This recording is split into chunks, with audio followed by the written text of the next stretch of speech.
abakwate kuli Kaine Byonna Ronald asoma amateeka, Paulo Katonga asoma busomesa ne Edmond Mugabe. Bonna abadde banekanyakanye mu mataawo ga University amamyufu nga balekanira waggulu nti University eggulwewa.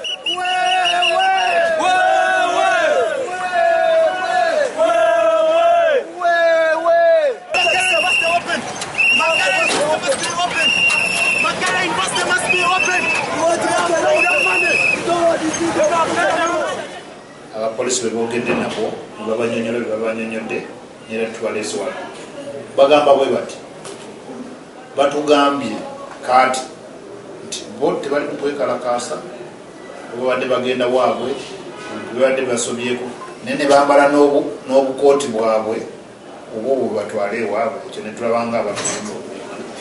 Omwogezi wa Kampala n'emirirano Emilian Kaima agambye nti bano bakyabeekenneenya okuzuula oba ekikolwa kino kigendereddwamu kwekalakaasa oba nedda. Tukyabeekenneenya tulabe oba kituufu wadde kwekalakaasa tali mu mateeka oba nga wadde waabwe oba excitement okufunamu akabugumu akateetaagisa.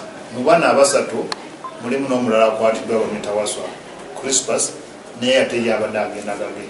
Kaima agasseeko nti nga poliisi bakugenda mu maaso n'okutuukiriza ekiragiro ky'omukulembeze w'eggwanga eky'okuggala University n'okukuuma emirembe wonna. Ensonga z'e Makerere ndowooza bonna bazimanyi nti Oweekitiibwa Pulezidenti bwe yalawa ekiragiro executive order Makerere eggalwe, tumanyi nti Makerere, Vice Chancellor ne Muwasa n'abalala bonna bekikwatako ne Ministry bajja kutuwa ekyenkomeredde ku ki ekyogerwako ekiteesebwako ffe ng'ekitongole kya poliisi tujja kwongera okunyweza ebyokwerinda e Makerere obe nti waliwo nsonga yonna etabangula. Na buli kati olukiiko lw'abayizi bakyewera nkolokoto nga bwe bagenda okwegugunga ekiseera kyonna mu ddembe batwale okusaba kwabwe eri minisita